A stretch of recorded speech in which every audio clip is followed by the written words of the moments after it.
सर्वप्रथम मेरी हाइट के सभी बच्चों को प्रणाम करता हूँ। इसमें मेरा काम चल जाएगा। बस अब आप लोगों से मैं एक निवेदन कर दूं कि आप बिल्कुल भी दिमाग मत लगाना, टेंशन मत लेना और थोड़ा सा ध्यान मेरी तरफ रखना। बच्चों को अरे जी बुआ जी टेंशन मत लो, आप बच्चों को बिल्कुल मत छेड़ो। हालांकि ये देश का भविष्य पर हमारा वर्तमान चौपट कर रहा है और उसको हम झेल भी रहे हैं, कोई बात नहीं। अरे आप मेरे को मालूम मेरी एक औलाद है, मैं उसको नहीं चुप करा पाता हूँ। ये तो 50-60 हैं, कैसे चुप कराओ आप? बच्चे इतने विचित्र होते हैं। दीदी आप लोग कार्यक्रम का आनंद लेना, दादा बिल्कुल मस्ती लेना। मैं कोई भी ज्ञान की बात नहीं कहूँगा, मफतलाल अग्रवाल जी की सौगंध खा के कह रहा हूँ। हाँ मैं एक भी बात ज्ञान की नहीं करूँगा, क्योंकि ज्ञान की स्थिति बड़ी खराब है।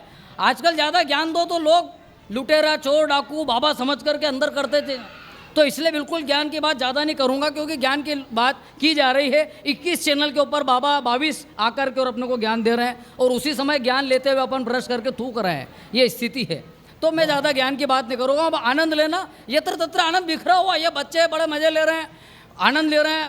मैं एक जगह कार्यक्रम करने गया, आदरणीय मफतलाल अग्रवाल जी ने वो भेजा हमको उदयपुर के वहाँ। अब वहाँ माता जी का मूर्ति लगी हुई, नवरात्रि का कार्यक्रम, हम दर्शन कर रहे हैं। तो वहाँ एक मैडम थी, कोई मतलब लेडीज़, तो वो अपने बच्चों को दर्शन करा रही। मैंने कहा चलो अच्छी बात है साहब, संस्कार की बात है, बच्चों को दर्शन। तो वो बच्चा दर्शन करते हुए माता जी के और कुछ बोल रहा, तो वो उसकी मम्मी उसका मुँह बंद करे, बोले चुप हो जा चुप हो जा। फिर वो मम्मी का हाथ हटाए, फिर बोले, तो वो फिर उसकी मम्मी मुँह बंद करे, बोले चुप हो जा। फिर वो हाथ हटाए बोले, तो मेरे को बड़ा बेकार लगा। अरे मैंने कहा मैडम बच्चे को बोलने दो, बच्चा बोलेगा तो इसका विकास होगा। भाई मोदी जी विकास चाह रहे हैं, विकास यहीं रोक रहे उदयपुर में। मैंने कहा बच्चों को बोलने दो, ये बोलेगा तो विकास होगा। तो मैडम क्या बोली, बोले भैया विकास गया भाड़ में। ये तो यूँ बोल रहा है कि मम्मी मम्मी वो माता जी के नीचे राक्षस पड़ा है ना, वो पापा जैसा दिख रहा है।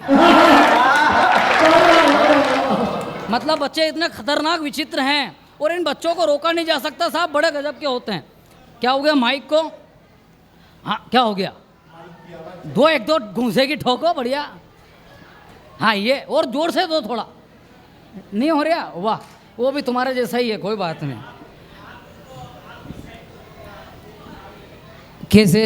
अच्छा अभी आ रही है आवाज़? हाँ ये मेरे को मालूम नहीं था कि माइक पे पूरा विराजमान होके ही सुनाना पड़ेगा। कोई बात नहीं, माइक अलग अलग भांति भांति के माइक है संसार में, कोई बात नहीं।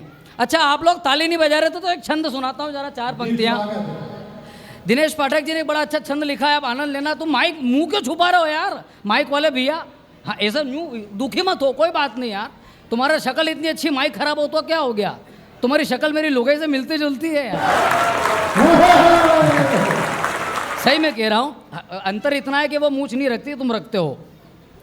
महिलाएं बड़ी विचित्र होती हैं दीदी, महिलाओं में इतनी विचित्रता पाई जाती है। भगवान शंकर भी महिलाओं को नहीं जीत पाए, कृष्ण नहीं जीत पाए, राम नहीं जीत पाए, जाना ही पड़ा मृग के पीछे उनको। तो जब वो नहीं जीत पाओ तो अपन कैसे जीत पाओ? अब मेरे को देखो, अब मेरी लुगाई, मैं बनारस तरफ गया प्रोग्राम में, वहाँ पे मैंने एक बढ़िया साड़ी खरीदी साहब।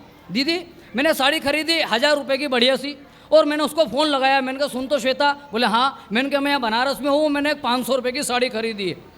तो बोले अच्छा ठीक है। मैंने कहा मैं भेज रहा हूँ, तू देख जरा, पार्सल कर रहा हूँ, मेरे को तो 4-5 दिन और लगेंगे यहाँ, लखनऊ कार्यक्रम है। बोले ठीक है, मैंने भेज दी साड़ी।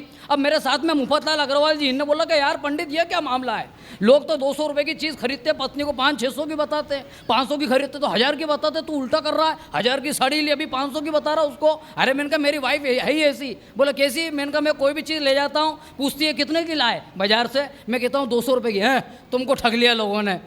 500 रुपये की, 200 रुपये की, यहाँ तो मेरे को 150 रुपये की मिल जाती। कितने रुपए की लाई है? भिंडी क्या भाव लाए? 25 रुपये किलो। ये 10-10 रुपये में मारी फिर रही ठेले पे। तुमको लोगों ने ठग दिया। बहुत सीधे पड़ते हो तुम, सही में तुमको कोई भी बेवकूफ़ बना देता है। अच्छा पत्नियों को लगता भी यही है कि मेरे आदमी को कोई भी बेवकूफ़ बना देता है, तो वो ये बोलती है। तो मैंने कहा इसलिए अब मैंने 1000 रुपये की साड़ी खरीदी है, इसको 500 की दी है, अब इसको अच्छा लगेगा। बोले ठीक है। अब 2 दिन बाद उसका फ़ोन आया, अग्रवाल जी साथ में लखनऊ में। मैंने कहा हाँ पार्सल मिल गया? बोला हाँ मिल गया। मैंने कहा कैसा क्या लगी साड़ी? अरे बोले बहुत जोरदार। मैंने कहा शानदार है? बोले शानदार। बोले एक और बात सुनो, उसकी बात अगर मजा आए तो आप तालियों से कवि सम्मेलन खोलना। मैंने कहा क्या? अरे बोला कवि सम्मेलन, ये ताली जो आपने वहाँ से भेजी है जो साड़ी, वो साड़ी मेरे को बहुत अच्छी लग रही, बहुत बढ़िया, लेकिन मेरे से भी ज़्यादा वो पास वाली विमला को लग रही थी। आपने 500 में खरीदी थी, मैंने 800 में बेच दी। बताओ आप, ये बेड़ा गर्क होता है। आप क्या करो, पत्नी को जीता नहीं जाता, वो कहीं भी कुछ भी करके आपके 12 बजा देगी या कहीं भी उद्धार भी कर देगी। महिलाएं बड़े विचित्र होती हैं। मेरे पास वाली भाभी जी हैं, वो तो कवि सम्मेलन सुनने के लिए तो जाती जाती हैं, कथा भी खूब सुनने जाती है, धार्मिक कथाएं। अब वो जाती तो हैं भर दोपहरी में, गर्मी में, बिना चप्पल के भर दोपहरी में जाती, जेठ की गर्मी में, नंगे पैर, और जब उधर से आती है तो चप्पल नई पहन करके आती है। बहुत सारी विचित्रताएं पाई जाती हैं। और अच्छा आदरणीय दीदी, मैं आपको बात बताऊं, जब मैं खड़ा हुआ, मैंने कवि सम्मेलन शुरू करा तो मैंने बताया ये बच्चे तो ठीक है, ये मैं कवि सम्मेलन करने जाता हूं तो कितने लोगों को मेरे को देख के भी भरोसा नहीं होता कि ये कोई कवि है क्या। क्योंकि मैं इस देश का एकमात्र ऐसा कवि हूँ, इस देश का एकमात्र ऐसा कवि हूँ जो शुरू होते ही खत्म हो गया। मेरे को आदरणीय प्रोफेसर साहब भगवान ने बनाया ही ऐसा, जरा सा। अब क्या करूँ, उसमें मेरी क्या गलती? भगवान ने व्यवस्था ऐसी जमाई है, उसकी व्यवस्था के ऊपर प्रश्न चिन्ह भी नहीं लगा सकते। अच्छा, ये फिर तो आपने यहाँ पे बहुत अच्छा माइक लगा रखा है, स्कूल ने बहुत अच्छा व्यवस्था जमाई है, और सारथी परिवार ने भी बहुत बड़ा कार्यक्रम, और आवाज़ का प्रॉब्लम अपनी जगह, लेकिन इसको मैंने मेरी साइज का कर लिया, ये बहुत बड़ी भगवान की कृपा है। प्रोफेसर साहब बांके बिहारी की कृपा है कि माइक को मैंने मेरे साइज का कर लिया, नहीं तो वहाँ उज्जैन में उलझ गया मैं, वहाँ फ्रीगंज चौक पे कवि सम्मेलन हुआ उज्जैन में। अब उसने माइक ऐसा लगा रखा कि उसके हैंडल में जंग लगी हुई, वो ऊपर नीचे नहीं हुए दीदी, हिले ही नहीं बिल्कुल भी, वो माइक ऊपर बड़ा छोटा नहीं हो, उसमें जंग लगी हुई सर, वो हिले ही नहीं। तो वो माइक वाला बड़ा चतुर था, मालवा का हमारा। वो क्या करता कि कोई लंबा कवि आ जाए तो माइक के नीचे एक ईंट फंसा देता, जुगाड़ देखो आप। कोई और लंबा कवि आ जाता तो माइक के नीचे 2 ईंट फंसा देता, कोई और भी लंबा कवि आ जाए तो वो 3 ईंट फंसा देता। बात तो तब हुई जब मेरा नंबर आया तो माइक वाला अपनी जगह से उठा ही नहीं। मज़ा आया तो तालियां उठे आपकी, वो माइक वाला नीचे से उठा ही नहीं, मेरे से नीचे से ही बोला, बोले रोहित जी। मैंने कहा क्या है? बोले काम करो, माइक के नीचे से ईंट हटाओ, तुम्हारे नीचे ही फंसा लो। तालियां कमजोर है आप लोगों की, तालियां जरा ढंग से बजे। इतने खतरनाक लोग हैं, मतलब लोगों को बड़ा हल्के में ले लेते हैं। अरे बोले, वो सोचते हैं कि कवि मतलब संतोष सागर जी जैसा डील डोल वाला होगा, आप हल्का पतला बिल्कुल समझते हैं। मैं एक जगह ग्वालियर कवि सम्मेलन करने गया, आप आनंद लेना, बतरस का आनंद लेना कि किस प्रकार से दुर्घटनाएं घटती हैं शरीर के साथ में। ये 5 फुट की संरचना जो 5 फुट भी बराबर नहीं है। अब मैं अभी ग्वालियर गया कवि सम्मेलन करने, 4 कवि और साथ में कवित्री। अब यहाँ तो ये सब कवित्री हैं लगभग मेरी सिस्टर्स की उम्र की, वो जो कवित्री थी थोड़ी सी उम्र ज़्यादा थी उनकी। अब जैसे वहाँ पहुँचे, मैं यात्रा में तो कोई जैकेट तो पहनेंगे नहीं सर, लोअर टी शर्ट पहन रखा, मैंने बैग उठा रखा। अब जैसे वहाँ पहुँचे, बैठे तो उन्हें चाय वाय पिलाई, बातचीत शुरू करे को 10 मिनट भी नहीं हुए कि वो जो कवित्री थी, उन्होंने आयोजक मंडल में से एक व्यक्ति थे सिंघानिया जी, उनको जोरदार चाटा खींच के मार दिया। अब हम लोग सुनने लगे यार।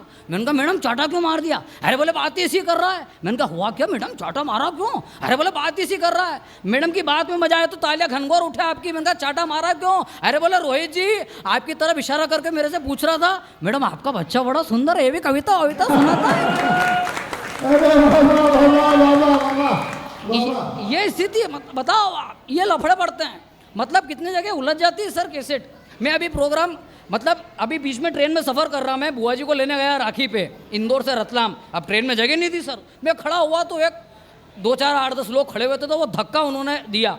अब वो धक्का मेरे को लगा तो मेरी बॉडी सह ही नहीं पाई, तो मैंने पीछे वाले को ट्रांसफ़र कर दिया वो धक्का। अब पीछे भी जो खड़ा था वो हट्टा कट्टा आदमी खड़ा था, तो थोड़ी सी उलझन हो गई, हाथापाई की नौबत आ गई। तो वो झगड़ा की बात में उसने क्या कहा, मैं 4 पंक्तियों में रखता हूँ, मुक्तक का। वो मुझे क्या बोला, क्या बे तू क्या लड़ेगा, तेरा चेचिस ही खत्म है। चेचिस कहते हैं कार के ढांचे को, लेकिन उसने मेरे ढांचे का अपमान करा। क्या बे तू क्या लड़ेगा, तेरा चेचिस ही खत्म है, तुझे पे तो फूंक मारना भी एक सितम है। मैं बोला पटक दूंगा तुझे एक चाट में, मैं बोला पटक दूंगा तुझे एक चाट में। चेचिस में नहीं दम तो क्या इंजन में तो दम है, चेचिस में नहीं दम।